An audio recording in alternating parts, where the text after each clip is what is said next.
Turning to trade tensions, the Trump administration showing no signs of backing down after imposing sweeping tariffs on aluminum and steel imports from Canada, Mexico, and the European Union late last week, despite swift pushback from America's allies. The national security issue is not about Canada or China or Turkey or any other country that sends us aluminum or steel. The national security issue is a flood of imports from 20 countries that are putting our aluminum and steel businesses out of business. And so the national security issue is basically us looking outward, defending ourselves against that flood of imports so that these industries can thrive.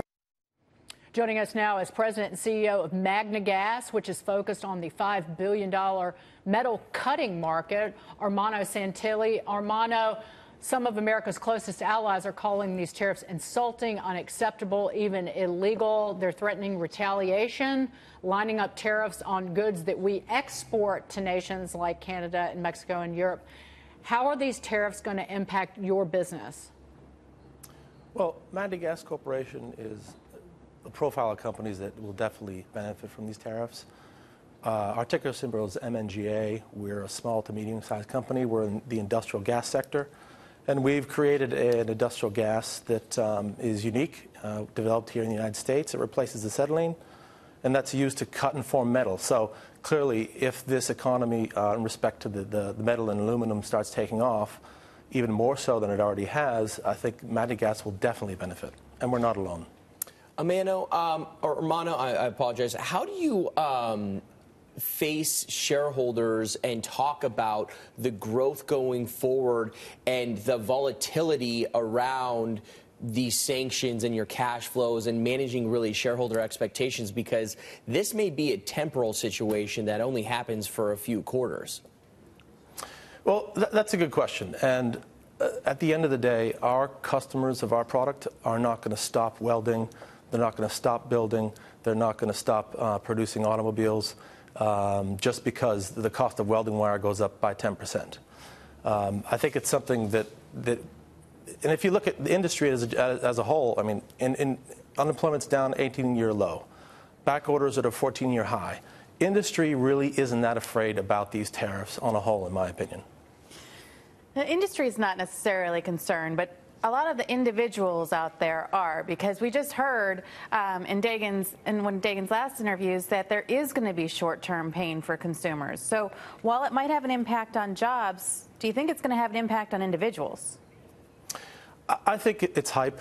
If you look at a six-pack is going to go up by a few pennies. An automobile will go up by, the price will go up by $40.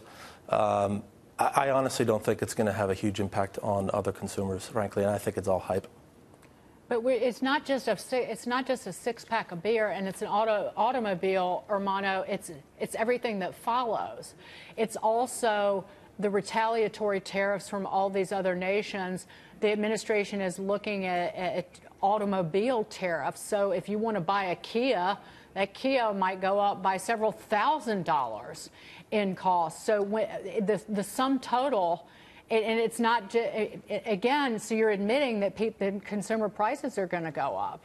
I mean, Peter Navarro was on this show when these tariffs were first announced, before they were ever implemented, saying, don't you worry your head, the six-pack of beer is not going to go up that much. But again, it affects the entire supply chain as well, and some manufacturers are left wondering how they're going to source their materials. Yes, I think that's true. I think that there is a risk for some retaliatory tariffs. But tariff mechanisms are used every day by every country in the world. 50% of products imported into the United States are subject to some sort of a tariff. Now, it's not 25%. It's usually much lower. I think the average is about 2.5%. Retaliatory tariffs are a concern, but hopefully Trump will be using this as sort of a negotiation tool to avoid that. Do you have any sense, have you talked to anybody in the administration at all, do you have a sense of when we might have more certainty on that? No, I have not. I know that my customers and our suppliers, they're just kind of rolling with it.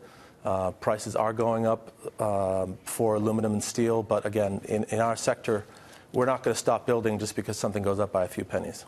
Ermanno, thank you for being here. Ermanno Santilli, take care. Our pleasure.